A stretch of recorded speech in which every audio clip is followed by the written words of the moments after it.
سیدنا ابو ہریرہ رضی اللہ عنہ سے مروی ہے کہ رسول اللہ صلی اللہ علیہ وآلہ وسلم نے فرمایا، جس نے مومن کی گردن کو آزاد کیا، اللہ تعالیٰ اس کے ہر عضو کے بدلے اس کے ہر عضو کو آگ سے آزاد کر دے گا، یعنی وہ اس کے ہاتھ کے بدلے ہاتھ کو، ٹانگ کے بدلے ٹانگ کو اور شرمگاہ کے بدلے شرمگاہ کو آزاد کرے گا۔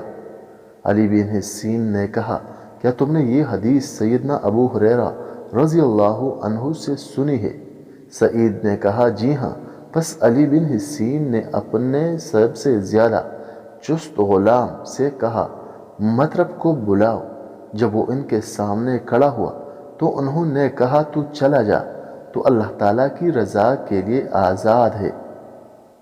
ویلمی سے مروی ہے، وہ کہتے ہیں، ہم سیدنا واصلہ بن اسقع رضی اللہ عنہ کے پاس گئے اور ان سے کہا، ہمیں کوئی ایسی حدیث بیان کرو جو تم نے رسول اللہ صلی اللہ علیہ وآلہ وسلم سے سنی ہو۔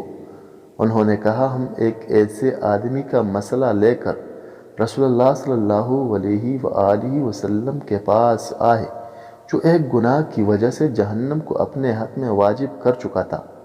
آپ صلی اللہ علیہ وآلہ وسلم نے فرمایا، اس کی طرف سے ایک غلام آزاد کر دو، اللہ تعالیٰ اس آزاد شدہ کے ہر عضو کی وجہ سے اس کے ہر عضو کو جہنم سے آزاد کر دے گا۔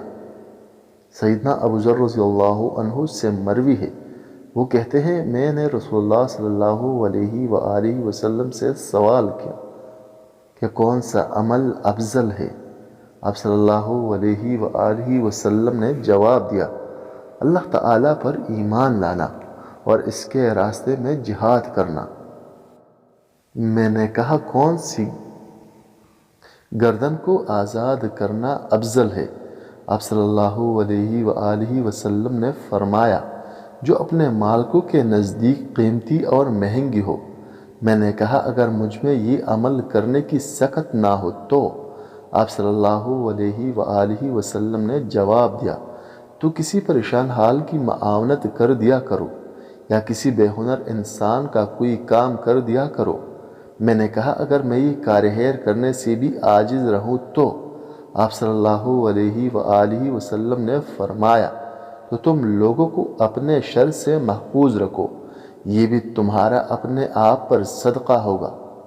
سیدنا معاذ بن جبل رضی اللہ عنہ سے مروی ہے کہ نبی کریم صلی اللہ علیہ وآلہ وسلم نے فرمایا، جس نے مومن گردن کو آزاد کیا تو یہ جہنم سے اس کا فدیہ ہوگا۔